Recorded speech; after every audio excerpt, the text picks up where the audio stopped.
A Luis lo conozco hace muchos años. Me encanta su capacidad de síntesis y ser tan claro para todos los temas que tienen que ver con nuestros movimientos emocionales. Así que es un gusto. Años.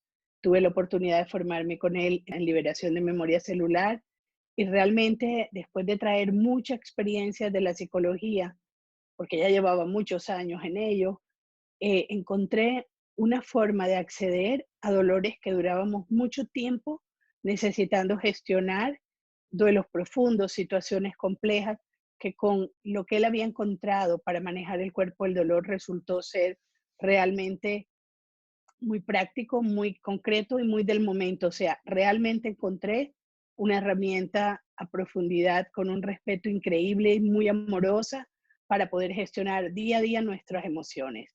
Así que realmente mi gratitud siempre ha sido con él por este trabajo tan bello que nos regaló y que sigue aportando, porque realmente sé que ha sido una persona que ha llegado a muchos y que ha aportado a muchos.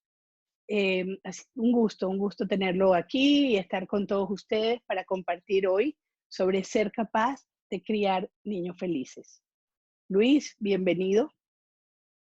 Gracias, Tere. Un gusto estar aquí contigo y con tu gente y compartir lo que hemos verificado que funciona para que ustedes lo compartan y lo confirmen y lo verifiquen. Como siempre digo, no me crean nada, verifíquenlo y vean si funciona, lo siguen usando y si no, lo ponen a un costado. ¿Sí? Bien práctico. Cómo aterrizar estas herramientas que a veces parecen ser tan eh, inalcanzables, ¿sí? O nebulosas, cómo aterrizarlas de manera práctica. Ese ha sido siempre mi búsqueda, ¿sí? Y justamente conectado con lo que tú decías, Tere, de las herramientas para liberar el cuerpo del dolor que utilizamos en liberación de la memoria celular, ¿por qué generamos cuerpo del dolor? ¿Por qué acumulamos dolores tan viejos? Llevamos en nosotros cargas ancestrales, intrauterinas de nuestra infancia. ¿Por qué? Porque sufrimos de ignorancia emocional. No sabemos cómo manejar nuestro mundo emocional, qué hacer con esas cosas que sentimos. No tenemos la información ni la capacidad desarrollada de utilizar esa información de manera práctica y útil. Tenemos una cultura que está basada en lo mental, en lo racional, en lo intelectual, en lo académico y que disminuye, desprestigia a las emociones y a ese mundo interno de las necesidades humanas que es tan valioso conocer. Al no meternos en ese mundo, porque todo lo que no se conoce le tememos, al no meternos en ese mundo, cometemos errores que pagamos muy caros, ¿sí? Estamos hablando aquí de cómo criar niños felices, ¿sí? ¿Y cómo criar niños felices? Bueno, tenemos que salir de esta ignorancia emocional que hace que metamos la pata sin darnos cuenta, ¿sí? Regar las plantas, atender las plantas y un día descubrir que hay gasolina en el agua, ¿sí? Y por eso las plantas no crecen, se enferman y algunas se mueren. Entonces no me estoy dando cuenta del material tóxico que yo tengo en mí, que lo comparto con la gente que amo, con la convicción de que lo estoy haciendo de la mejor manera. Y lo que estoy haciendo de la mejor manera es repetir e imitar patrones que hemos recibido de nuestros padres, ellos de sus padres, y así sucesivamente por varias generaciones. Eso es lo que hacemos muy bien, ¿sí? Seguimos repitiendo lo que ellos han hecho sin saber que ellos también han dañado y nos han dañado sin darnos cuenta, sin darse cuenta. Sí, Luis, podríamos decir que la ignorancia emocional es la peor pandemia que hemos tenido como humanidad. Absolutamente. Sí, sí. Y ha durado por siglos y siglos y siglos porque nadie la detecta. ¿Sí? No hay personajes que estén diciendo, hey, presten atención a eso, ¿sí? Eso es O todo. porque también puede ser porque le damos mucha más importancia al mundo de la forma, al cuerpo físico, a lo biológico, al tener, al hacer, a lo que es observable, y se nos olvida lo esencial. Yo creo que en este mundo, como hemos tenido el enfoque, ha estado fuera de nosotros mismos, por eso las emociones no las podemos contactar y no nos damos cuenta de que están dándose y que la vida se experimenta es a través del sentir, no a través del pensar, no a través del hacer. Ahí yo creo que esta parte de de esta gran problemática como humanidad. Ujú. Sí, hemos ignorado o ser indiferentes al mundo emocional. Cuando estamos sintiendo emociones desde el momento en que me despierto, ¿sí? Si me dijeras, bueno, sientes emociones una vez al año, una vez al mes, ¿sí? Pero algo que sentimos constantemente y que está constantemente cambiando, ¿cómo es que no hemos desarrollado esas habilidades? Eso es algo que cuando yo me di cuenta, dije, bueno, esa es la razón por la que existen tantos psicólogos y psicoterapeutas y hay tantos problemas de salud y tantos problemas de salud mental y de comportamiento y de relaciones. Esto es la razón por que herimos a nuestros hijos sin darnos cuenta. ¿Sí? Es absoluta, total ignorancia. Que bueno, esperamos empezar a revertir. De hecho, tenemos unos lindos planes contigo, Teresa, para, para empezar a revertir esto y empezar a colaborarnos con herramientas prácticas, ¿sí? No con teoría. ¿Sí? La idea de nosotros, de alguna manera, mantener estos conversatorios y poder además seguir luego con algún tipo de programa, de círculos para desarrollar nuestra inteligencia emocional como padres, como maestros, como adultos, yo creo que es realmente una apuesta a poder empezar a vivir de otra manera, porque de esta manera mecánica, automática, lo único que estamos es generando exponencialmente, y aquí sí, como tal como el virus que estamos atravesando, ha sido el virus de la ignorancia emocional y del no estarnos pudiendo colocar en el lugar que somos y estamos, y entonces como sistema seguimos generando patrones repetitivos, más de lo mismo, y el dolor y el sufrimiento mientras exista en este planeta, pues realmente nadie va a tener un verdadero bienestar. Ujú. ¿Qué podríamos decir frente al tema del educar a los niños, Luis? Ujú. Mira, esta es una pregunta que recibo siempre. Cómo darle educación emocional a los niños, cómo aumentar la inteligencia emocional de nuestros niños, de nuestros hijos, adolescentes. Y mi respuesta es siempre la misma. Te tienes que dar esa educación emocional a ti mismo. Porque imagínate que tú estás educando a un niño emocionalmente, digamos que tengas el libro más avanzado que exista en inteligencia emocional para niños, y, y tú no lo aplicas, ¿sí? Ahora vamos a nombrar 3 o 4 cositas para que se den cuenta de qué estamos hablando. Entonces, el niño está estudiando algo que ve que sus mayores no aplican. ¿Eh? Digamos que eres una maestra de grado y que quieres llevar inteligencia emocional a tus alumnos. Bueno, tú hablas, tú actúas, tú tienes comportamientos, tú dices cosas que denotan tu nivel de baja inteligencia emocional o de total ignorancia emocional.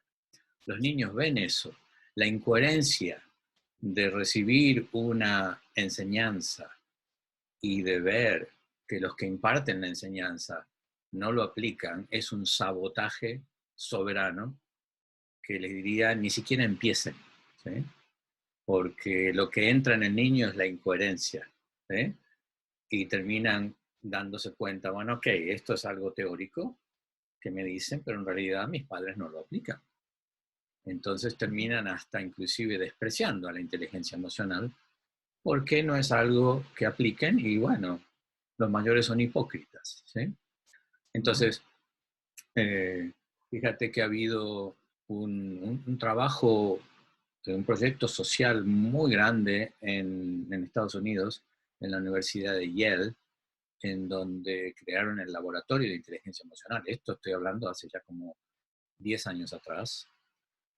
Y el proyecto fue trabajar con 500 escuelas, ¿sí?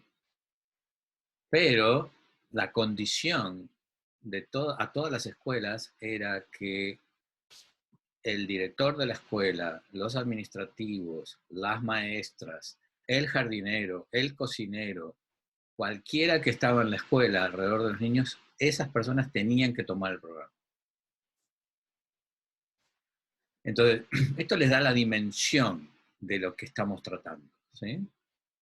Entonces, ustedes que están escuchando, que probablemente quieren criar niños felices y que sean exitosos y que no tengan problemas de autoestima, de falta de confianza en sí mismos, de inseguridad, que no tengan problemas emocionales, que tengan relaciones lindas y sanas, que atraigan linda gente en su vida, que atraigan profesiones que les gusten y que les vaya bien.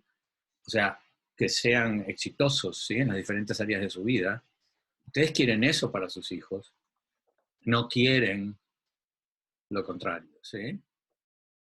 Empiezan ustedes.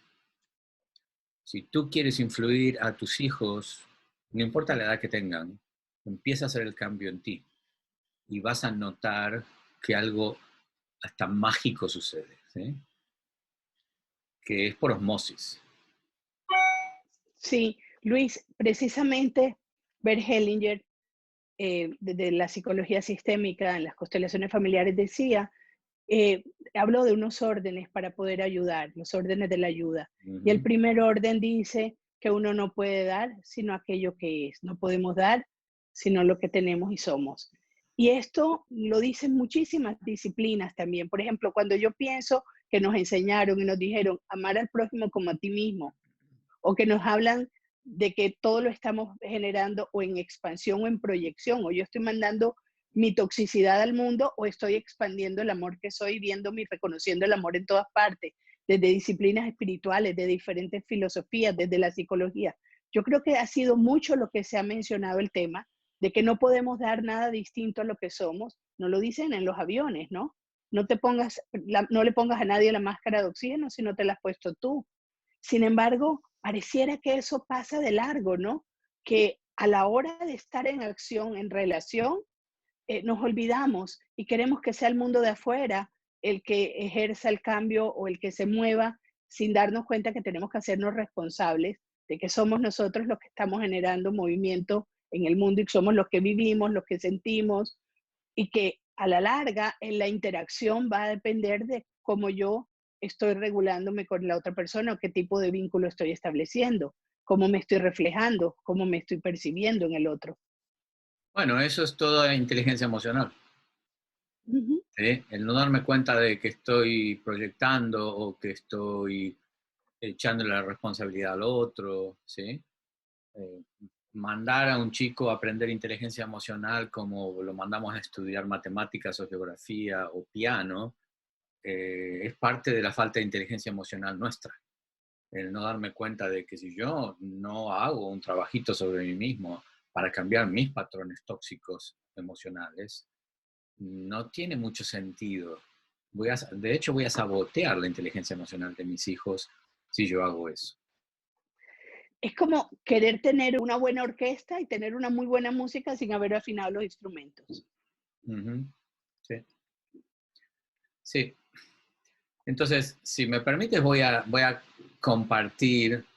Yo he extractado patrones, patrones que denotan la falta de inteligencia emocional en la manera en que tratamos a los niños, que son los que crean las heridas emocionales, ¿sí? Las heridas emocionales son las que luego generan comportamientos en nuestros hijos que consideramos malos, ¿sí? Que necesitan atención médica o psicológica y que muchas veces hasta le arruinan la vida a un ser humano. Y no nos damos cuenta, lo hacemos con la mejor intención. Por ejemplo, el patrón de comparar. Cuando nosotros usamos comparaciones entre los niños de la casa, ¿sí? Y a un niño lo comparamos con el otro que toca mejor el piano, ¿sí? O que juega mejor al fútbol, o que, que tiene mejores grados en la escuela, ¿sí? Cuando generamos ese tipo de comparaciones, no nos damos cuenta del daño que estamos haciendo. El daño es múltiple, no solamente a uno estamos dañando, al que estamos diciéndole que no es lo suficiente, o que no sirve, o que comete errores, o que es un tonto, o que es un bruto, ¿sí? No solamente a esta personita estamos creándole heridas emocionales, estamos afectando la relación entre los dos hermanos, que puede durar toda la vida. Tú sabes bien esto, Tere, ¿sí? Perfecto, La sí, sí, rivalidad entre hermanos puede durar toda la vida, ¿sí? Y fue disparada así es. porque uno era el favorito de la mamá y el otro no lo era, ¿sí? Después, el otro golpe que estamos pegándole es al favorito, porque el favorito se separa y se excluye del resto de los hermanos, ¿sí? Y muchas veces, no siempre, pero muchas veces, ya te debe haber pasado, que el favorito siente culpa y siente vergüenza por lo que sufrieron sus hermanos, porque a él o a ella le dieron lo mejor, los mejores juguetes, los mejores premios, los mejores estudios, ¿sí? La favorecieron y ellos veían cómo sufrían sus hermanitos, ¿sí? Entonces esa culpa dura toda la vida. Ahora, esa mamá o ese papá que está usando comparación, lo está usando creyendo que funciona, ¿sí? Porque si yo te digo, mira a tu hermano, qué bien que le va y qué bien que lo hace, ¿por qué no te comportas así? Etcétera. Me creo que estoy motivando a este niño a que cambie y mejore, ¿sí? Pero no me doy cuenta de todas las repercusiones tóxicas que van a llegar a suceder en este niño cuando crezca, ¿sí? Entonces, hay mucha ignorancia, porque si esta mamá o este papá supiera lo que está haciendo ahora, lo deja de hacer inmediatamente, Ujú. ¿sí? Si pudiera ver el futuro de ese hijo, lo deja de hacer inmediatamente, porque esa mamá, ese papá, realmente aman a ese chico, pero están regando con agua, con gasolina en el agua, ¿sí? No saben lo que están haciendo. Ahora, esa era la manera en que fueron ellos educados en su casa y en lo que fueron educados sus padres en sus casas, ¿sí? Entonces, este es un pequeño ejemplo, el patrón de comparación, ¿sí? Que lo hacemos con la mejor intención. Existen otros patrones de este tipo, que es, por ejemplo, el juzgar y criticar, ¿sí? ¿Por qué criticamos a nuestros hijos? También porque pensamos que si reciben críticas nuestras, se van a dar cuenta de los errores que cometen, los van a corregir y no van a recibir críticas de otro. Entonces yo te estoy protegiendo de que los demás te critiquen o se burlen de ti. ¿Cómo te protejo? Criticándote, burlándome de ti, tratándote con sarcasmos, ¿sí? Disminuyéndote, humillándote, ¿sí? Mi Sí, intención pero es beneficiarte. El resultado es mandarte a la silla de un psicólogo por el resto de tu vida, ¿sí? sí, Luis, pero también podríamos decir que ese padre que critica, también se critica. Es que aquí el tema es que va en muchas direcciones y muchas vías, por eso decimos Claro. que este es un virus exponencial. O sea, ojalá nos hubieran enseñado a ponernos tapaboca para lo emocional, no solo ahora para el virus físico, porque es que realmente decimos tantas cosas, ponemos tantas etiquetas, actuamos de maneras tan ciegas. Y como tú decías, desde el amor, es un amor ciego, es un amor que no ve lo que hace. pero esos padres también se están autocriticando y también fueron criticados y vienen de abuelos que los criticaron, que sus padres también fueron criticados. Entonces son cadenas donde se volvió eso la norma. Y tenemos una educación normalizada o normatizada basada en errores profundos respecto al tema de la inteligencia emocional o al tema del cómo nos sentimos los unos con los otros. Y somos aquellos los que estamos lidiando con estos patrones constantemente, porque lo vemos en nuestros consultantes, yo lo veo en mis estudiantes, de los cursos, de los entrenamientos. O sea, cuando tú empiezas a ver que algo se repite, ¿sí? No en una persona, en 10, en 100, en 1000. Entonces, eso es la epidemia de la que tú hablas, ¿no es cierto? Es algo que, bueno, está en el colectivo, ¿sí? Y empezamos siempre con uno, ¿sí? Porque es verdad, si yo critico, es porque me critico. Si yo soy muy amoroso conmigo mismo, yo no voy a ser crítico y malo con los demás, ¿sí? Una persona que es amorosa con uno mismo es amorosa con los demás. Ahora, una persona que se culpa, se condena, se maltrata, ¿cómo va a tratar a los demás? Lógico, ¿sí? Igual, claro. Entonces, es, es traer la atención y la energía a uno, hacerse responsable de esto, ¿sí? De este centro, porque de este centro sale todo. Entonces, ¿cómo me trato? ¿Qué está pasando aquí? ¿Sí? Desarrollar ese estado de presencia y de autoempatía en donde me miro, me veo, me descubro, me doy cuenta, me hago consciente, aunque no me guste, ¿sí? Pero la única manera de corregir algo que está roto es ver que está roto, ¿sí? Así es.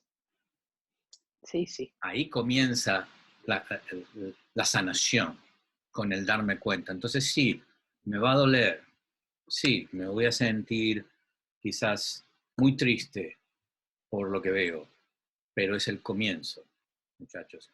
Entonces, abran la puerta a la autosanación, al autoconocimiento, ¿sí? Y al autoentrenamiento. Y busquen ayuda, busquen apoyo, busquen educación en estas áreas en personas que ustedes confían. Luis, pero a ver, yo me doy cuenta y me di cuenta que estoy de pronto con un nivel de juicio muy alto, pero resulta que yo soy leal a como mi mamá era y me enseñaron que eso era lo correcto y yo aprendí a reprimir mis emociones porque todo el tiempo tenía que estar pensando en lo que hacía, si era bueno, si era malo, y entonces no sé cómo gestionar y cómo moverme dentro del mundo de las emociones. El punto de darme cuenta, si yo traigo demasiada carga, usualmente requiere también herramientas y recursos, porque yo veo a mucha gente forzarse a través de la meditación, de relajaciones, de ejercicios de la atención plena, pero mientras no tengan claro, no hayan hecho, no tengan un mapa personal de su historia, de su biografía, y se hayan acunado a sí mismos con sus dolores y encontrado los recursos internos que le han permitido salir en un momento adelante, a pesar de dolores y momentos críticos, yo siento que las personas no logran realmente gestionar el mundo emocional. O sea que, además de conocerme, de alguna manera además de darme cuenta, está el tema de la gestión emocional. ¿No te parece? ¿Cómo aprendo a autorregularme? Pero, Luis, bienvenido. Es un gusto tenerte aquí para hoy tener esta conversación sobre ser capaz de criar niños felices. Gracias, Tere. Como siempre es un gusto. Y gracias a todos los que están participando porque le dan sentido al trabajo que estamos haciendo.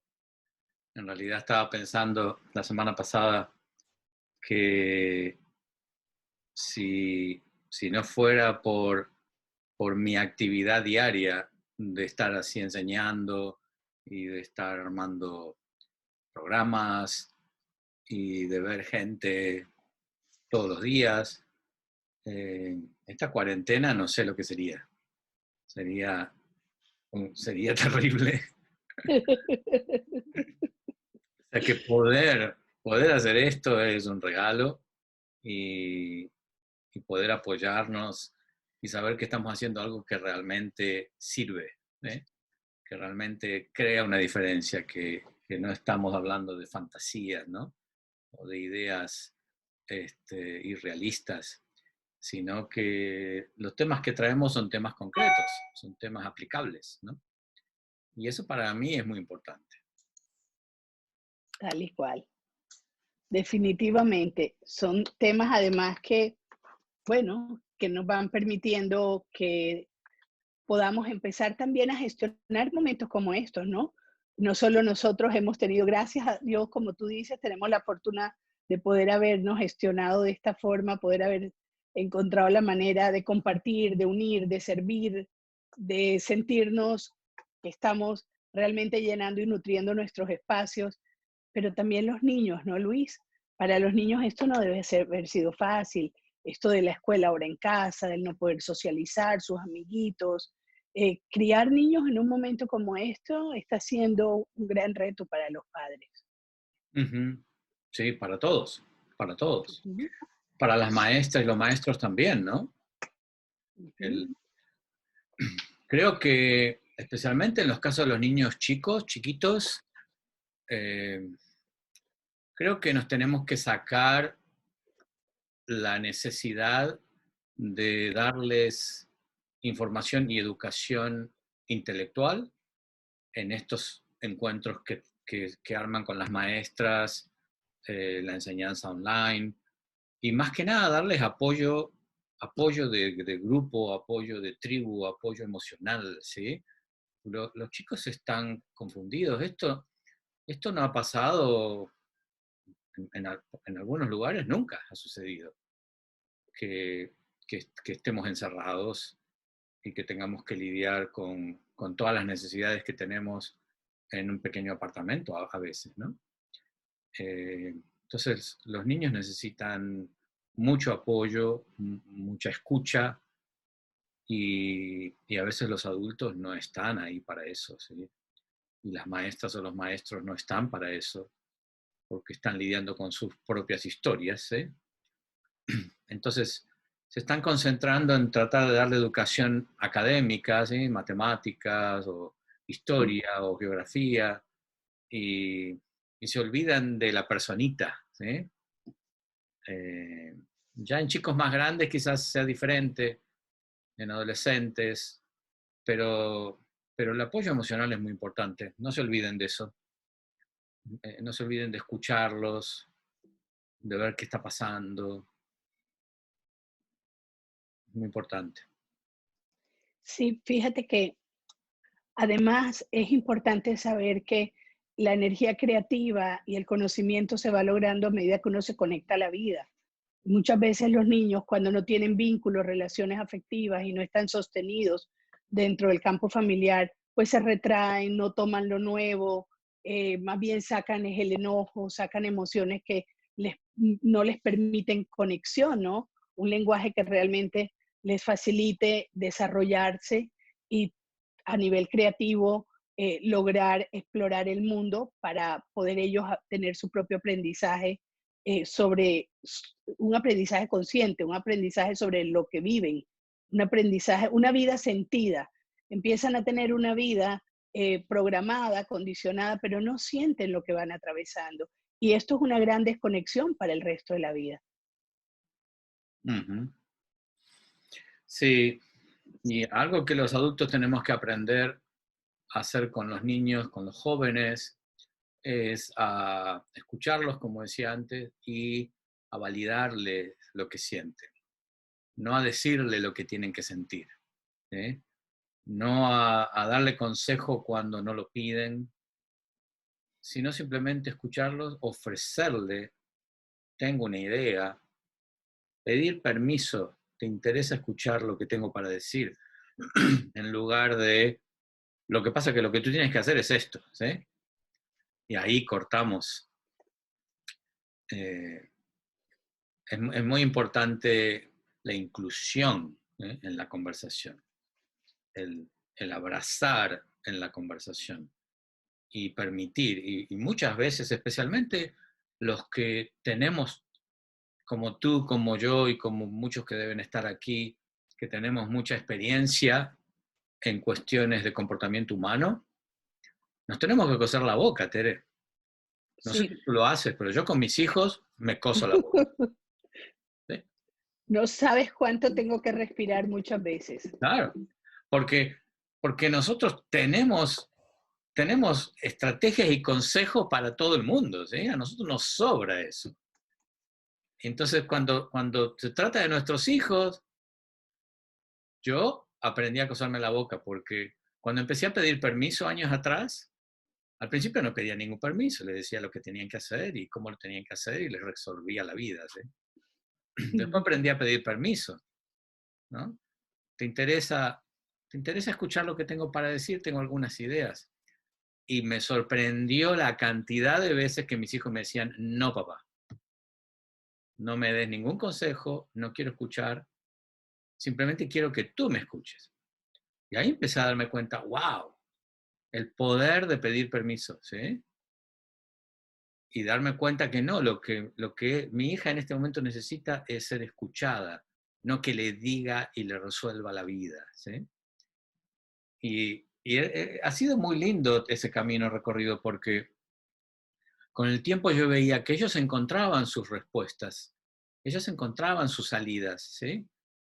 A la situación, cualquiera sea el problema que me contaban. Quizá no lo encontraban tan rápido como yo quisiera, quizá no lo encontraban de la misma manera en que yo lo había encontrado, pero ellos encontraban su manera. Y eso es empoderante. Entonces, coserse la boca. Y bueno, eso en niños más grandecitos. En los niños muy pequeños, para los papás eso es muy difícil, porque es que este no de los 2, de los 3 años, no hagas, no cojas, no brinques, no saltes, no te montes, es casi que los papás lo sienten como sobrevivencia. Claro. Y eso hace muy difícil que realmente se aprenda cuál es el límite, en dónde sí y dónde no. Por eso, para que los padres tengan ese discernimiento, se requiere que los padres tengan una muy buena inteligencia emocional. A mí me gustaría que habláramos un poquito de esto. La vez pasada en el conversatorio tú hablabas de la ignorancia emocional, cómo marcaba tanto la vinculación con los hijos. Y yo creo que ahí es importante ese punto, porque tener el filo para saber en qué momento ya se van soltando y en qué sí se les acompaña y se les apoya para que ellos descubran y en qué se les orienta cuando son muy chicos, ese filo allí Mm, requiere de alguna sabiduría de parte de los padres. mm. Bueno, lo que más sorprende, la semana pasada entrevisté a Carolina Gemián, que es maestra, o sea, es docente, es entrenadora de docentes y ha hecho todo un camino recorrido en la nueva pedagogía, ¿sí? Y hay, son muchas más las cosas que tenemos que dejar de hacer que las cosas que tenemos que hacer.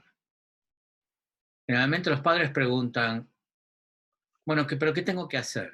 No se trata tanto de lo que tienes que hacer, sino de lo que tienes que dejar de hacer. Por ejemplo, en este caso que te acabo de contar, dar consejo no pedido, por ejemplo, ¿sí?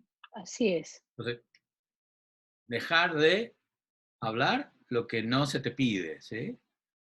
Eh, pero bueno, hacemos un montón de cosas con los niños desde muy chiquititos que lastiman su autoconfianza, la seguridad en sí mismo, la autoestima, la autovaloración, y no nos damos cuenta, ¿sí? Eh, por ejemplo, el compararlos, el criticarlos, el burlarnos de ellos o hacer chistes acerca de que sean gorditos o que no son buenos para jugar al fútbol o que no tocan el piano tan bien como deberían o lo que fuere. Eh, Usamos sarcasmos, ironías, usamos la indiferencia. A veces los niños vienen a hablar con nosotros, nos quieren contar algo y nosotros estamos ocupados con la computadora o con lo que sea que estamos ocupados y no les contestamos. Eh, Patrones como estos que se instalan en una familia pueden llegar a ser muy nocivos, porque el chico que se acostumbra a que no es escuchado a que no es incluido, empieza a generar en sí mismo la imagen de sí mismo, de que no soy importante, lo que yo tengo para decir no tiene importancia, no vale, nadie me escucha, no existo, ¿sí? Soy invisible. Y nosotros no nos damos cuenta, nosotros estamos ocupados con lo nuestro, ¿sí? Y lo que le estamos demostrando al chico es, no mereces ni siquiera un segundo de mi tiempo, ¿sí? Y después está el padre que hace todo lo contrario, o la madre que hacen todo lo contrario, que se les llamamos los padres helicópteros, que son los que están todo el tiempo alrededor del hijo. ¿Qué haces? ¿Qué no haces? ¿Qué dices? ¿Cómo lo haces? ¿Cómo lo puedes hacer mejor? ¿Sí? Y el hipermanejo de la vida del chico, ¿sí? En donde no le doy espacio para que tome decisiones propias, para que se equivoque. Este es un gran tema. Sí, el poder del error, ¿verdad? ¿Cuánto se aprende del error? ¿Y cuánto se trata de evitar que los hijos se equivoquen? Sí. Que pierdan el año, que no que les vaya mal en una materia, que cuánto evitamos los fracasos, cuánto evitamos. Y resulta que en el arte de errar está realmente la gran construcción de aprendizaje. Es una gran ganancia todos los recursos que a partir de un error se logran, porque realmente allí se encuentra el punto límite para el aprendizaje. Y el empoderamiento, el crecimiento, Claro, la experiencia, ¿sí? Yo les digo todo lo contrario, yo les digo, equivóquense mucho y equivóquense rápido y corrijan, ¿sí? así Entonces, es. en ese corregir, en ese lanzarme, porque ¿qué es lo que sucede cuando yo instalo en el chico la creencia de que no se puede equivocar? El miedo a equivocarme. ¿Qué sucede? La parálisis. No hago nada. Antes de equivocarme no lo hago, ¿sí? ¿Y cuántos adultos ustedes conocen o ustedes mismos les sucede que muchas veces están paralizados en su vida, ¿sí? No se mueven? Y hasta van al terapeuta porque están estancados y porque quieren mover. Pero tienen instalado el chip de que no hay que equivocarse, entonces o lo hago bien o no lo hago, entonces me quedo parado, no hago nada. Y la importancia, Luis, de la expresión. Nosotros como seres conscientes, bueno, desde que nacemos, como seres vivos, tenemos el gran potencial de la expresión para nuestra verdad. Resulta que si nosotros no dejamos que el niño se exprese, si nosotros lo anulamos de alguna manera, estamos rompiendo con la posibilidad de que ese ser logre su propia experiencia, logre encontrar su propia verdad. Recuerdo, por ejemplo, hay una frase de Jesús que dice que la verdad os hará libre. Y yo me pregunto muchas veces cuál verdad, si pasamos es diciendo lo que otros nos dicen que hagan, ¿y dónde está mi verdadera verdad? ¿Y dónde está esa libertad? La libertad para amar y para ser, para expresarse. Desde muy chico se coarta esa libertad con ya sea la subvaloración, la sobrevaloración o el control y la contracción y represión de la verdad del niño, de su propia espontaneidad. Ujú. Sí, de aprender de las consecuencias de las acciones y de las decisiones que tomo, ¿sí? Ujú. Un niño que es criado con miedo a equivocarse es un adulto que va a esperar a ver qué dicen los demás, a ver si los demás aprueban o no, ¿sí? Va a titubear, va a dudar para tomar decisiones. Entonces, yo crío a mi hijo para que no se equivoque y después lo veo crecer dudoso de sí mismo, inseguro, ¿sí? Falta de confianza, que el jefe o los compañeros de trabajo le ponen un pie encima, ¿sí? Porque le pasan por encima, o se casa con alguien que tiene mucho poder y autoridad sobre mi hija o mi hijo. Y yo digo, bueno, ¿qué pasó acá? ¿Sí? ¿Qué pasó acá? Ujú. Pues la semilla la puse yo. Total. Crié un hijo inseguro tratando de que haga las cosas perfectas, ¿sí? Con la intención, por supuesto, nunca pensé que iba a pasar eso, la intención del padre es siempre buena. Sí. Sí, eso es un punto importante. Confiar en la bondad del padre, en la bondad del maestro.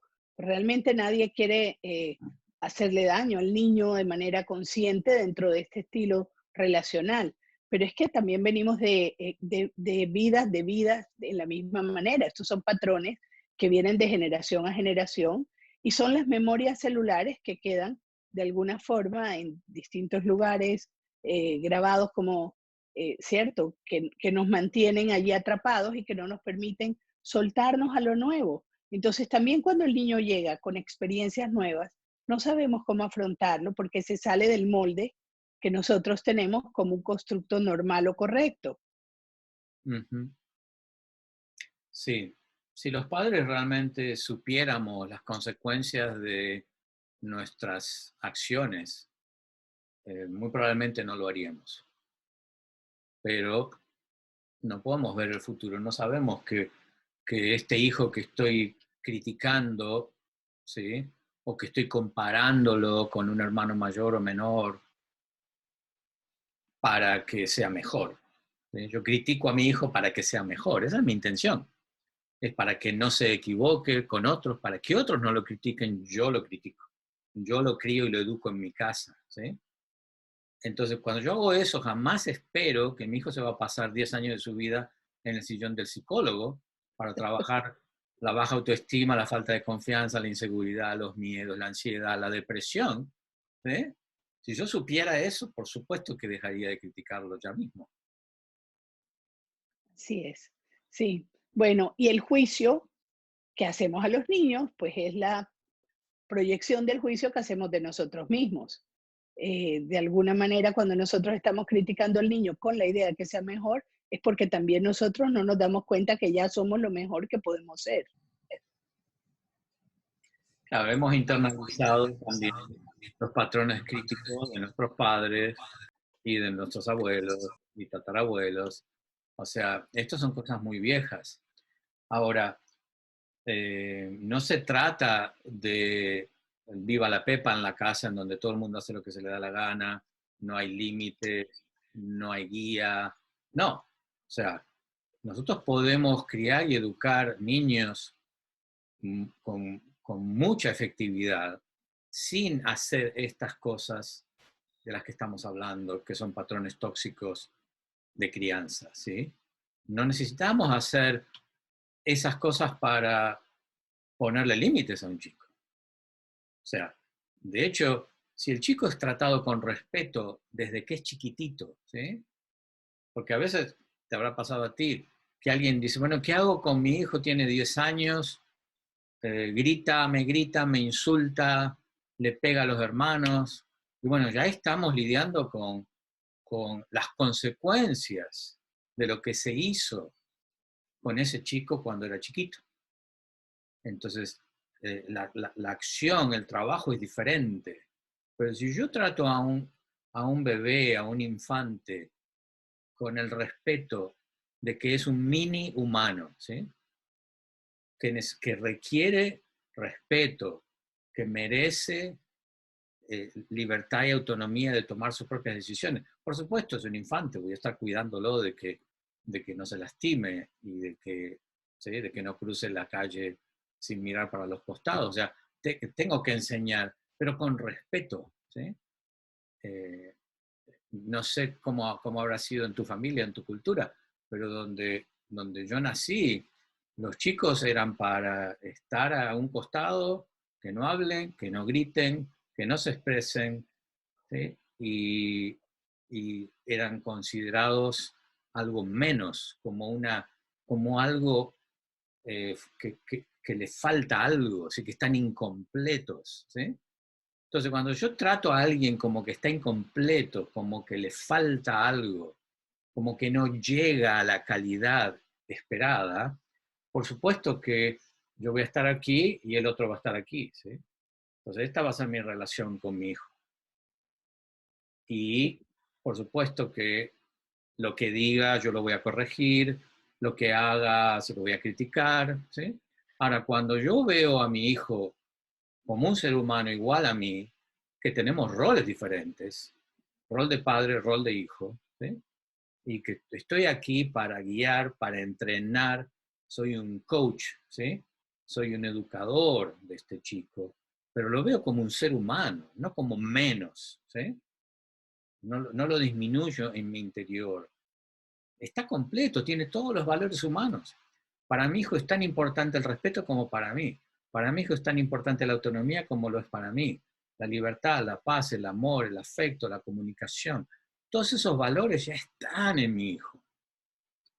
Entonces, si yo no quiero que a mí me fuercen, me impongan y me obliguen a hacer algo, no lo voy a hacer con mi hijo, aunque tenga 2 años, ¿sí?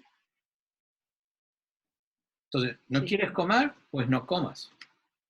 ¿No quieres comer en 1 hora? No comas. ¿No quieres comer en un día? No comas. Al otro día vas a estar muerto de hambre, ¿sí? sí, En lugar de forzarte la cuchara y obligarte a comer. O sea, sí. un día va a tener hambre, ¿sí?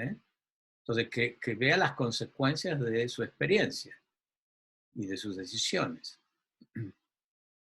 Sí, atravesar los momentos como van dándose, ¿no? Porque fíjate que en este ejemplo que acabas de poner hay algo que me parece muy importante. Nosotros nos quejamos mucho del abuso, de los chicos que abusan o del bullying o este tipo de situaciones.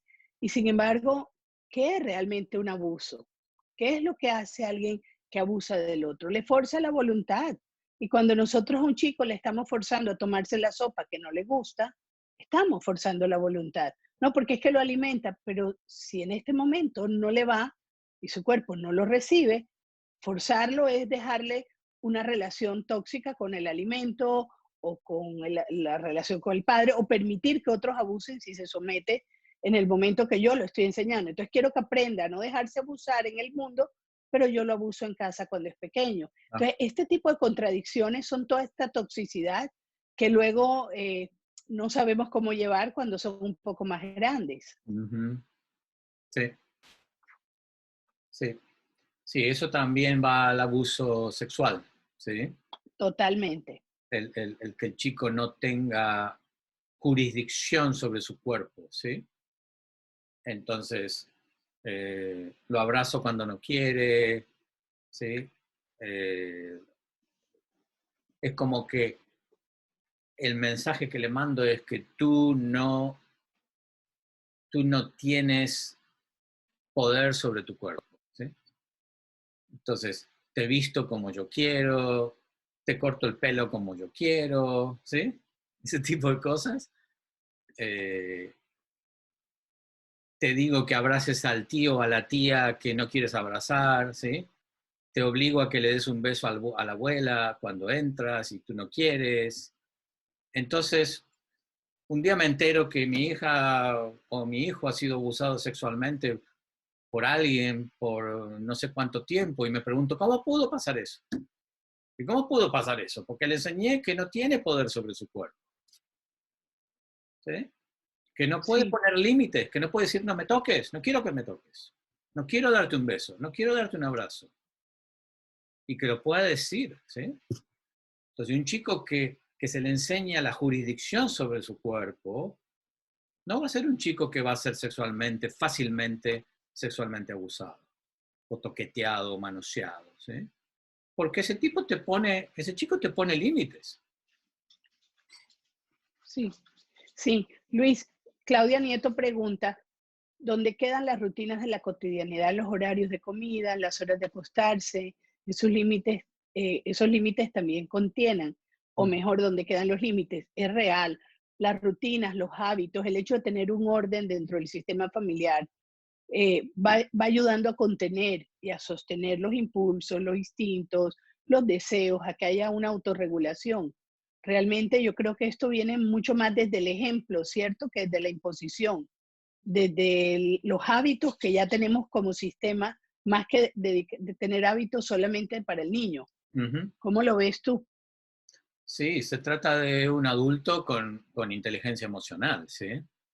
Porque si yo le digo a mi hijo que vete a lavar los dientes y mi hijo no va, y le vuelvo a decir que se vaya a lavar los dientes y mi hijo no va, entonces ya después le grito, Y después ya lo agarro de un brazo y lo llevo al baño y le pongo el cepillo y que se lave los dientes.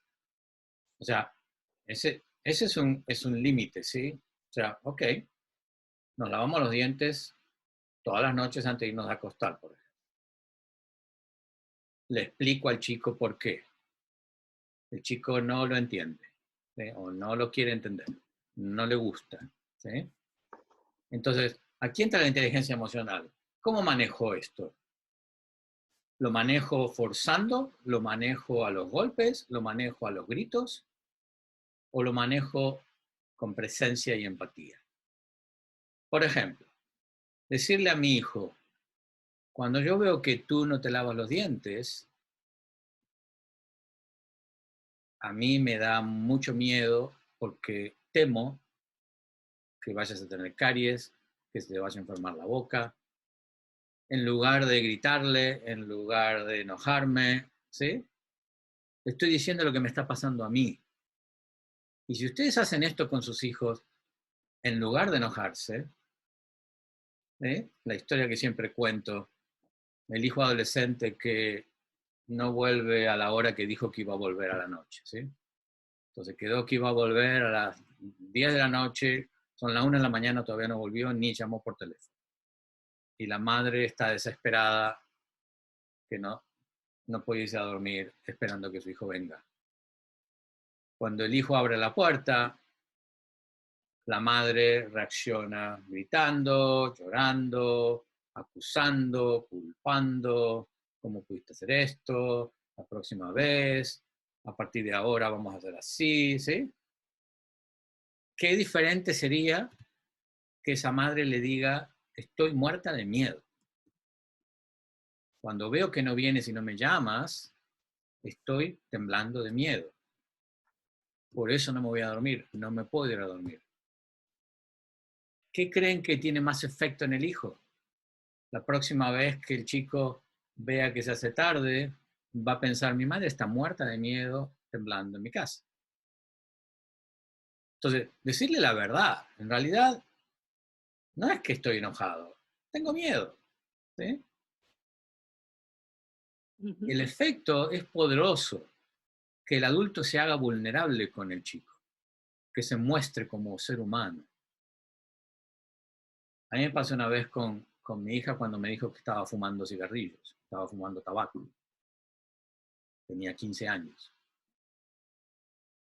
Y mi reacción fue, wow, ¿cómo es esto? ¿Cómo es posible esto? Y sabiendo esto, en lugar de atacarla, en lugar de decirle, pero tú sabes, en la escuela te dieron clases, viste los pulmones de un fumador, ¿sí? Toda la historia, ¿sí? En tratarla como que es tonta o es estúpida o que, en lugar de decirle eso, lo que le dije era como yo me sentía. El miedo que me daba y que yo no iba a poder parar esto porque ella iba a fumar cuando se le diera la gana. Pero me mostré y no tuve reacción de ataque, sino que le conté lo que me pasaba a mí. Y pasaron 2 semanas y volvió y me dijo, papá, dejé de fumar. Y dije, ¿cómo es eso? ¿Cómo fue eso? Mira, después que hablé contigo me di cuenta que es una tontería, realmente. No sé para qué estoy fumando. Ahora, ¿qué hubiera pasado si yo la hubiera atacado? Instalas el comportamiento de fumador. Claro, quizás seguiría Eso fumando hubiera hoy día, pasado. ¿sí? 10 años más tarde seguiría fumando, ¿sí? ¿Sí? Luis, es real. Nosotros necesitamos ser muy empáticos y poder también entender que el otro va a necesitar aprender de su experiencia. Dice el dicho popular que nadie toma experiencia en cabeza ajena. Pero también es cierto que hay elementos y detalles de momentos. Por ejemplo, aquí hay una pregunta de Narda que dice, ¿cómo manejar el tema de la alimentación sabiendo que tu hijo está bajo de peso, que es muy importante la buena alimentación? Ya lo hemos dialogado, le hemos explicado por qué es importante la alimentación para el cuerpo. Y no pasa nada. ¿Qué pasa cuando ya llegamos a puntos límites, que yo creo que esto es parte de lo que detona mucha ansiedad también en los padres, cuando hay una situación que genera una gran impotencia y no se sabe cómo abordar. Ujú. Bueno, por un lado, infórmense, ¿sí? Que tú digas está bajo de peso, ¿qué significa? ¿Quién decidió ese peso? O sea, si está verificado de que está en una situación de peligro, es una cosa, ¿sí? Pero ¿quién decidió que él está bajo de peso? ¿Te lo dijo el médico? ¿Está en peligro? ¿Qué pasa si tu hijo no come por 3, 4, 5, 10 días? ¿Cuánto tiempo necesita un ser humano para morirse de hambre?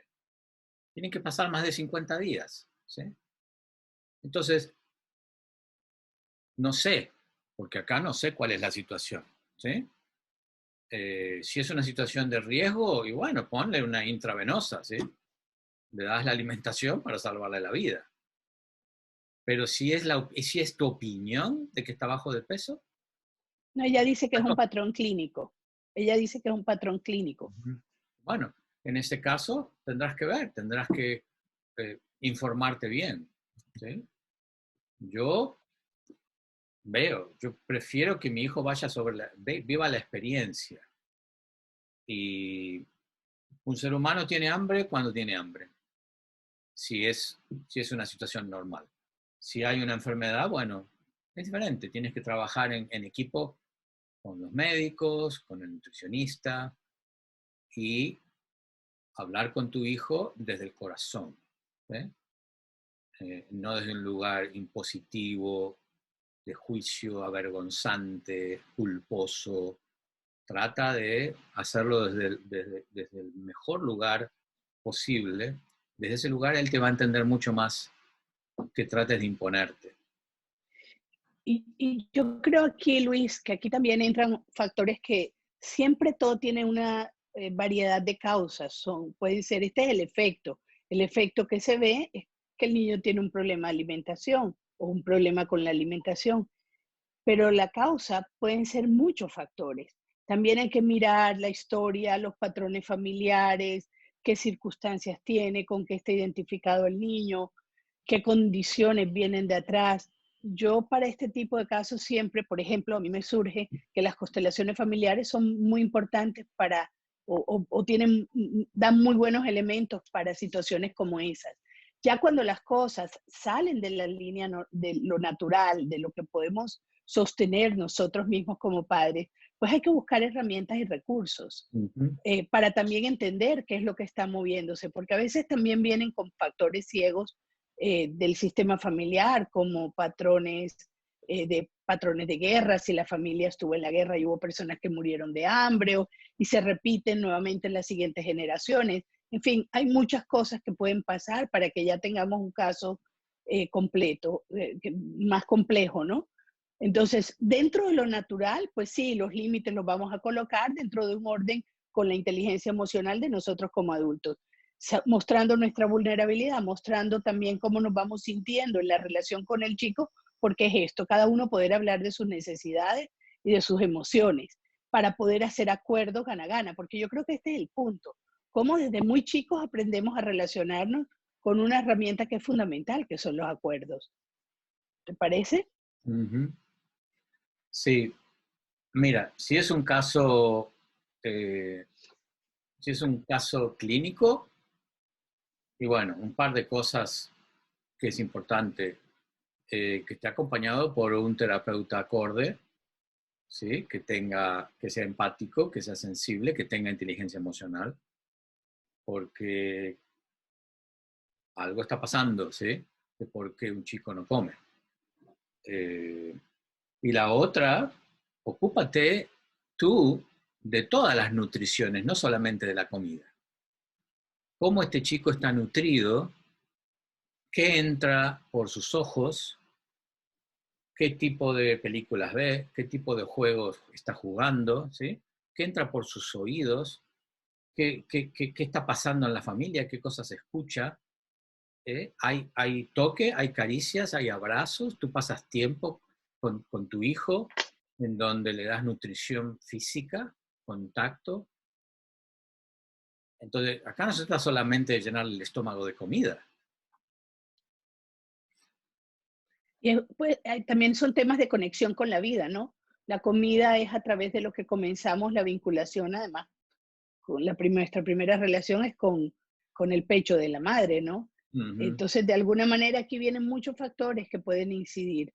Y sin embargo, bueno, yo creo que es muy importante la tranquilidad que como padres podamos tener, aun cuando las condiciones no sean difíciles, como nosotros también aprendemos a sostenernos nosotros mismos, porque siempre pensamos cómo sostengo al niño, cómo hago para que el niño esté bien. Pero es que si yo no estoy bien, no puedo aportar bien. Y esto del poder darlo desde la conciencia de que solo lo que yo soy y lo que yo tengo es lo que voy a poder entregarle a otro, pues nos lleva a que veamos la importancia de poder sostenernos y cuidarnos y atendernos a nosotros mismos y nuestras propias necesidades emocionales, eh, el poder tener recursos para gestionar los momentos que nos cuesten, ¿no?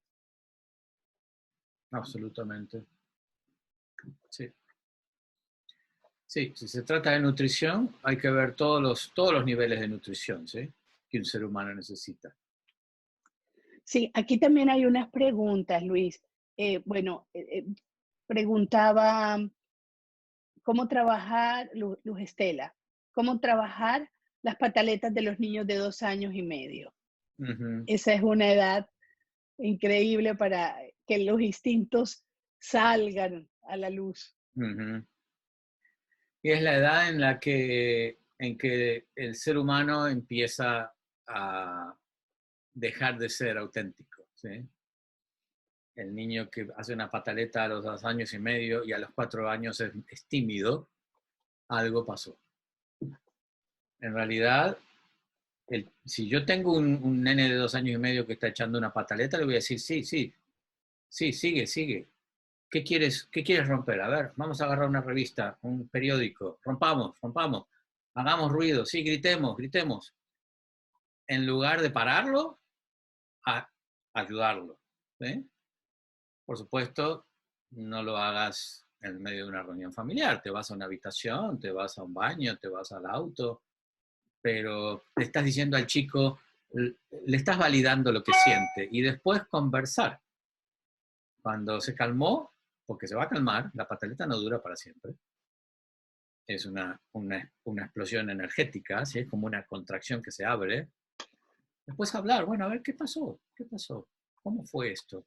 ¿Cómo se sintió? ¿Dónde lo sentías? Entonces, ayudarlo a, esto es inteligencia emocional, ayudarlo a que se conecte con su cuerpo emocional, que lo empiece a descubrir. Es chiquito, tiene 2 años y medio, está empezando, ¿sí? Entonces le estamos ayudando a poner palabras, a expresarse. Y, y bueno, hemos aprendido que eso no es correcto, ¿sí? Entonces nos desesperamos porque como el chico está echando una pataleta. ¿Cuántas veces tú quieres echar una pataleta y no la haces? ¿Sí? Y te enfermas por eso. ¿Cuánta gente hay enferma por guardarse el enojo? Los hospitales Así están es. llenos de gente que ha reprimido el enojo por años. No le hagas eso a tu hijo.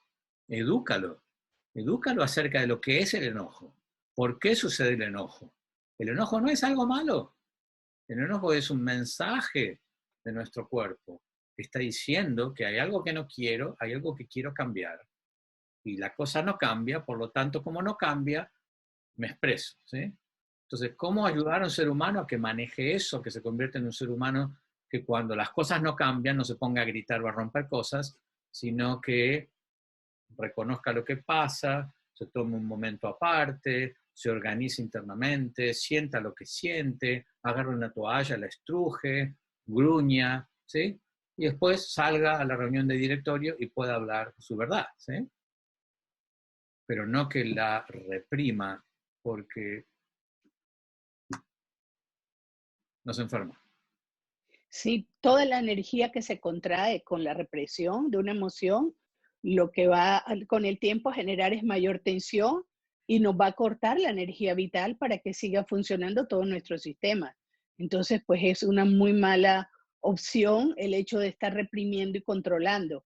Lo que necesitamos es buscar una manera creativa de llevarlo y de gestionarlo. Ujú. A mí, por ejemplo, cuando mis hijos eran chicos, una de las formas que me ayudaba mucho en estos casos era también llevarlos a la bañera. El agua ayudaba muchísimo. O que fueran a la piscina, por ejemplo, cuando yo veía que estaban alterados. Y en esto me acuerdo de un ejemplo de una amiga común, Marianela me contaba alguna vez algo que pasaba con su nieto, y fue que cuando el chiquito se graduó de preescolar, solo dejaron que a la ceremonia fueran el papá y la mamá, y ella pidió que por favor la abuela le hicieran un video que ella lo quería ver. Salió a las 8 de la noche de consulta, directo para la casa del chico, para llevarle un gran regalo de graduación de preescolar, y ponen el video y ella comienza a verlo con toga y birrete y dice: qué belleza de toga, qué birrete tan lindo. Abuela, es un sombrero. Y qué hermosa medalla llevas en el pecho, horrorosa. La mamá, una mujer con mucha inteligencia emocional, le escucha y le dice: amor, creo que estás cansado y es hora de irte a dormir. Y el niño contesta: entonces, ¿por qué estoy cansado hablo mal? Y ella le dice: sí, mi amor. Y entonces le dice: abuela, me voy a dormir porque estoy cansado y te digo grosero. A mí esa historia, cuando la escuché, me llegó muchísimo porque era un gran mensaje de educación. Cómo Claro, conectó con la necesidad del niño. Estás cansado, y cuando uno está cansado está irritable. No es que seas un niño grosero. Esto te cambia el chip totalmente. claro. Yo en ese momento me pregunté qué le hubiera dicho a mis hijos tiempo atrás, y lo más seguro que me surgía era decir: oye, tu abuelita vino a visitarte, dile gracias, abuelita, y compórtate. Porque esta era la norma. Claro. Íbamos por la norma, no por la necesidad. Ujú. Sí, sí, sí, es clave, ¿no? Esos momentos son claves. Uno puede ir para un lado, no seas grosero, o puede ir para lo otro, ¿sí? La madre empatizó con el chico, se dio cuenta, Total. el chico está cansado, lo conoce, ¿sí? Se da cuenta, ya sabe el patrón que tiene el chico. Entonces, en lugar de culparlo o avergonzarlo, lo ayuda a tomar una decisión, una estrategia efectiva que funciona. Y por otro Sí. lado, enseña, educa. Sí, qué tan fácil es avergonzar, ¿no? Qué tan fácil es caer en avergonzar, en ridiculizar, en minimizar al chico, ¿no? Y también qué tan fácil es sobrevalorarlo. Esto que hoy en día a todo se aplaude, todo es una fiesta, todo es wow, eres lo máximo, también es estamos o hacia el ego, que destruye y minimiza, o hacia el que engrandece y genera un ataque de importancia personal que después no van a poder sostener en la vida Ujú. real. Claro, sí, sí, ese es, yo creo que es la contrapartida, la reacción, ¿sí? Los que hemos recibido eh, una educación muy estricta y, y hasta abusiva, ¿sí? De maltrato, la tendencia es irnos al otro extremo, permisiva, ¿sí? Todo lo que haces lo haces bien, todo lo que haces, aunque no te haya costado esfuerzo, merece un premio, ¿sí? Entonces, como que de un lado nos vamos al otro, ¿sí? Y Sí, se pierde el sentido de lo que es el padre como coach, como entrenador para la vida, ¿sí? Entrenador para que el hijo se empodere. Entonces, a un chico al que le aprecio todo, lo reconozco todo, le doy premio por todo, ese chico pierde de vista las comparaciones, ¿sí? El discernimiento. Le va a costar elegir, darse cuenta. sí, Y va a sí, esperar eso de todo el mundo, y todo el mundo no se lo va a hacer eso. Entonces, claro. en realidad, en lugar de empoderarlo, lo estoy debilitando. Estoy lanzando al mundo, ¿sí? A la batalla del mundo estoy lanzando a alguien desnudo, sin escudo, sin armadura, sin casco, sin espada, ¿sí? Tú eres el mejor del mundo, anda, ¿eh? Y ahí te van a dar unos sopapos. Y a la primera frustración viene la gran crisis. Claro. O la presión interna también de tener que hacerlo todo para conseguir esos mismos resultados, también lleva a que se gaste la vida en los logros y resultados. Entonces, por donde lo miremos, cualquiera de las polaridades que juguemos en la educación, para recordar palabras de Bert Hellinger, diría, se pierde el equilibrio entre lo que tomamos y damos. Y esto es uno de los órdenes básicos para que un sistema opere, que haya equilibrio en los dos sentidos. Si nosotros nos quedamos en la polaridad, perdemos realmente la armonía, ¿no? Así que creo que eso es muy importante tenerlo en cuenta. Tengo una pregunta más, pero bueno, no quiero Dale. parar este momentico. ¿Te la doy? Bueno, Mayerlin Vargas pregunta, ¿cómo se puede ayudar a un niño que no se le siente aceptado y querido en clase? Que él no se siente querido y aceptado en clase. Sí, que no se siente querido y aceptado en clases. Ujú. Bueno, hay que ver qué está pasando en la casa, ¿no? Fundamentalmente, con que exista una sola persona en la vida del niño que lo acepta y lo quiere por quien es, ya genera un, un cambio, un contrapeso muy grande, ¿sí? Entonces, ese chico aprendió a no quererse él, a no apreciarse él, por alguna razón. Entonces, necesita volver a reconocerse, a reconectarse. Entonces, un adulto que lo acompañe, ¿sí? Que le exprese aprecio, que lo vea, que lo respete, es importante. Hay que ver qué ha pasado en la familia para que un chico vaya a la escuela y sienta que no lo reconocen o que no lo quieren, ¿sí? Asuntos que se dan en un ámbito se expresan en otro. Muchas veces situaciones que el niño lleva de la familia los muestra en la escuela o situaciones de la escuela se ven en la familia. Entonces, también en los chicos hay que saber leer muy bien de dónde viene esto que está mostrando, porque al final los síntomas son un lenguaje que nos muestra que algo en él no está siendo, algo no está yendo bien para él internamente y algo está para él en desorden. Entonces necesitamos poder saber cómo acompañarlo, pero es muy importante ver que eso es el efecto, no necesariamente ahí está el problema. Tenemos también que llevar la mirada a la casa, porque muchas veces quedamos con la situación de querer resolver eso. Y aquí me viene una frase que para mí es de mucho valor del curso de milagros que dice, nunca estoy alterado por la razón que creo. Yo creo que para mí ha sido muy valioso en mi vida el poder darme cuenta que cuando me encuentro con una situación de dificultad, busco más bien aquietarme para poder dejarme guiar hacia dónde puede estar la situación que origina y no creer que ese es el problema verdaderamente.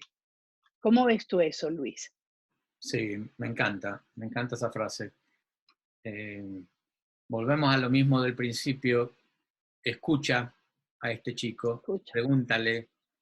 pregúntale qué está pasando, pídele detalles específicos, a qué él le llama que no lo aprecian o que no lo quieren o qué es eso que está pasando. No te quedes con, si el chico te dice en la escuela nadie me quiere, no te quedes con eso. Bueno, a ver, cuéntame, ¿cómo es eso de que nadie te quiere? A ver, ¿qué pasa? Entonces, ¿y qué hace la maestra cuando esto pasa? ¿Y qué hacen los niños? ¿Y cómo lo hacen? ¿Y cuándo? ¿Y cuántas veces ha sucedido? ¿Sí?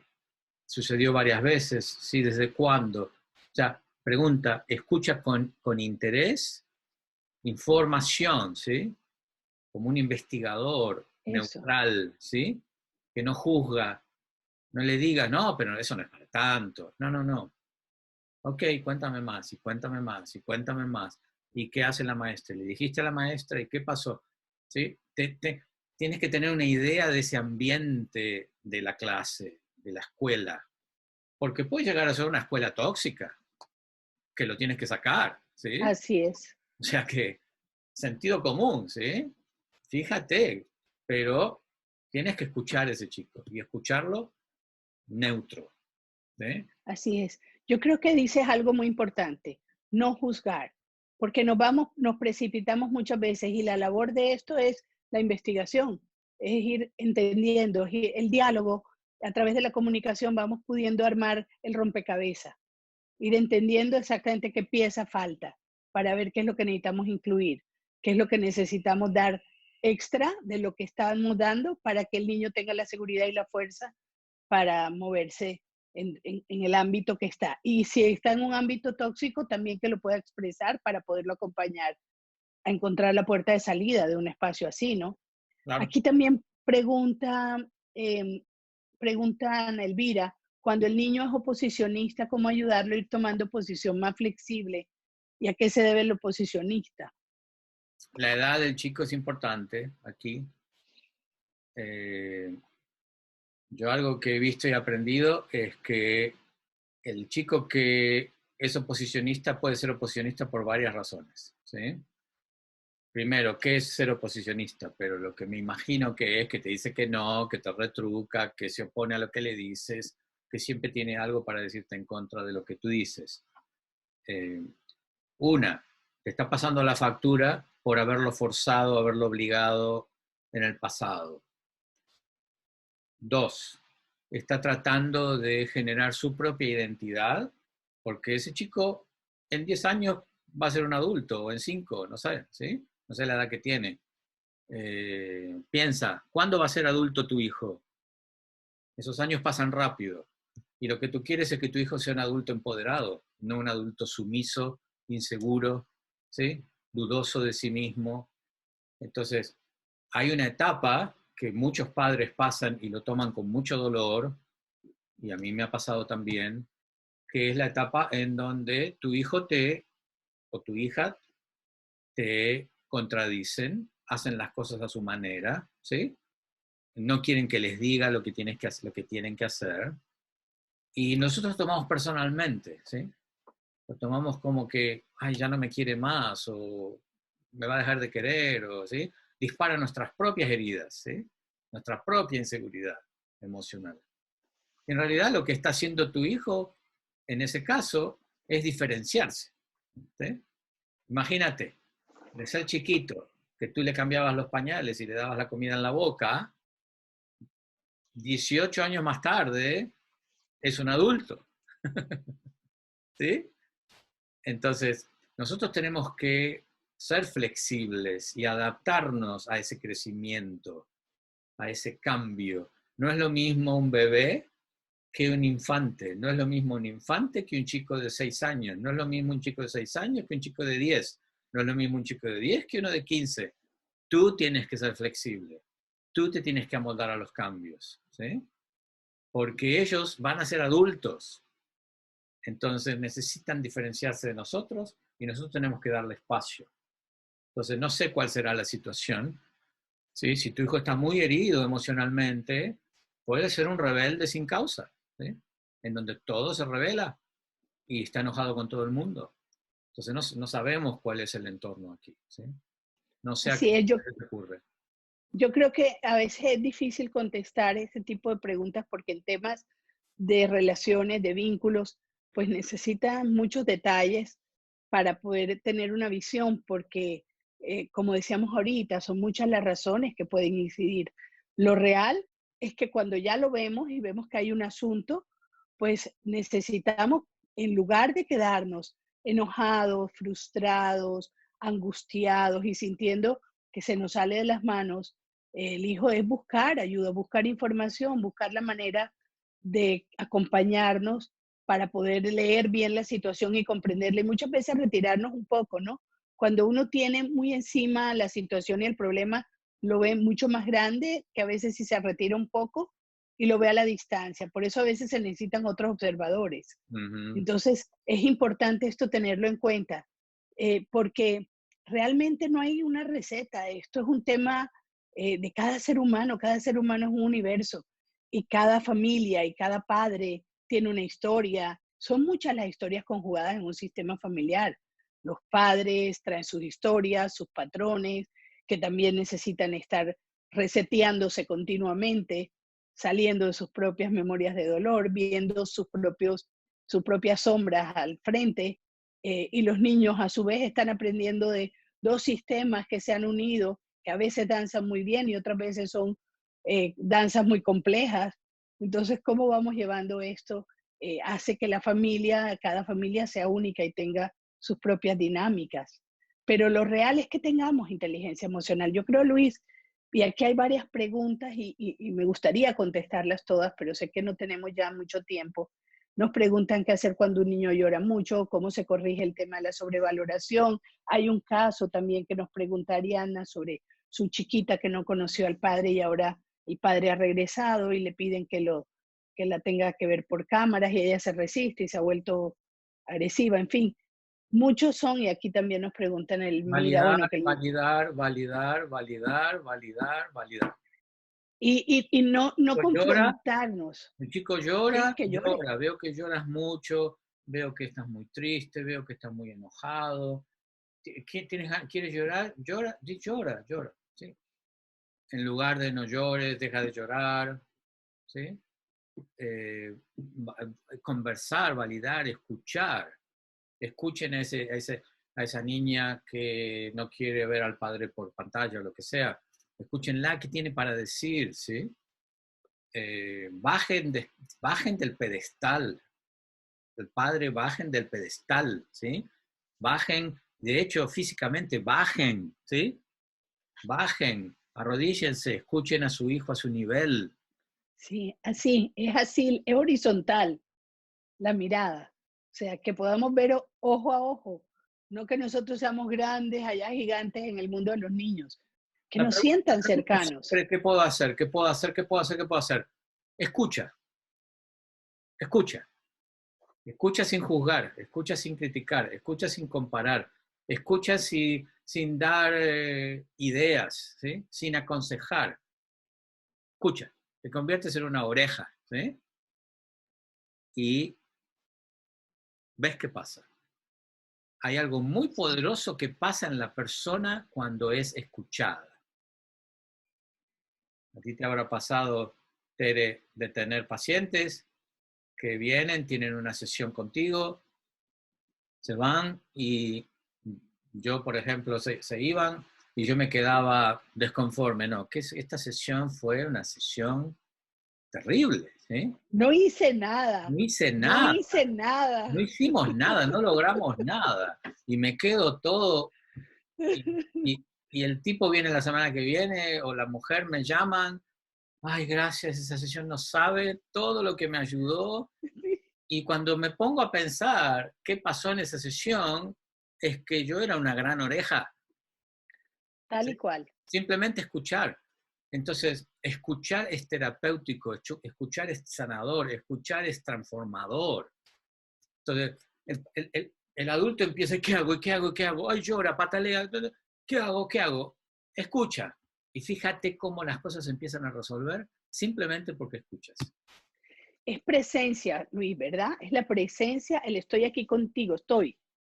Mira, yo tuve un caso hace muchísimos años, estaba yo joven, era terapeuta joven en ese momento, y ¿Aló? me llegó un chiquito muy enojado. Bueno, no me hablaba, llegó la primera sesión y yo le pregunto, bueno, ¿qué pasó? ¿Qué haces aquí? Nunca me contestó, nunca me saludó, pero venía a sus citas. Como a la tercera o cuarta cita yo llamé a un mentor a Bogotá que dirigía un instituto de psicoterapia infantil y le digo, mira, no sé qué hacer con este niño. No hay manera de acercármele, de conexión. O sea, viene, bueno, yo conocía ya la historia, una historia familiar compleja, pero no lograba acercarme. Y él me dijo, sigue jugando. Él llegaba, cogía un juego de mesa, lo ponía en la mesa y eso era todo. Y me dice, sigue jugando. Duré 3 meses jugando. Nunca ni buenos días ni buenas tardes, nada. Iba 2 veces por semana a jugar conmigo. Y yo me sentía que estaba estafando a los papás porque cobraba como terapeuta y estaba en rol de recreacionista. A los 3 meses me llamaron de la escuela. ¿Tú eres la psicóloga que atiende a tal niño? Sí, mira, tuvo un problema y vamos a llamar a los padres y pidió que por favor a los padres no, que llamáramos a la psicóloga. Él fue el que nos dio tus datos. Ahí empezó un proceso que duró un rato con una persona que logró moverse en la vida de qué manera, porque era un chico que usaba estas cosas que se ponían en las manos para dar puños, estas cosas metálicas. Bueno, era súper violento, pero es el ser más dulce que conozco. Manopla, sí. Manopla, sí. sigo sintiéndolo muy cerca. Y todo lo que pasó allí fue que me permití estar para él. No era más los primeros tiempos. A veces no nos estresemos tanto por lo que tenemos que decir, por lo que tenemos que hacer. Seamos, simplemente seamos, seamos nosotros allí presentes con nuestra energía, con nuestra claridad, con nuestra tranquilidad. Irradiemos eso que somos, vibremos en buena onda, como diría un adolescente, que eso es lo que realmente conecta. Y yo creo que desde ahí podemos empezar nuestro trabajo como acompañantes, ¿no? De los chicos. Ujú. Sí, en realidad una de las claves de la inteligencia emocional es la escucha empática. Así es. En la escucha empática te estoy diciendo, existes, te veo, eres importante para mí, ¿sí?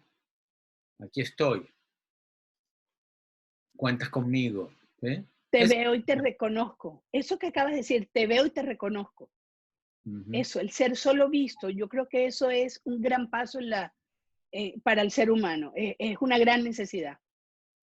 Es que es muy común, en las familias hay diferentes situaciones en donde los padres están ocupados, están trabajando, hay otros niños, eh, el chico muchas veces se siente no visto, no escuchado, no existe, ¿sí? No es importante. Entonces, hacer ese cambio puede llegar a Sí. generar una transformación muy grande en la vida de ese niño. Perfecto, sí.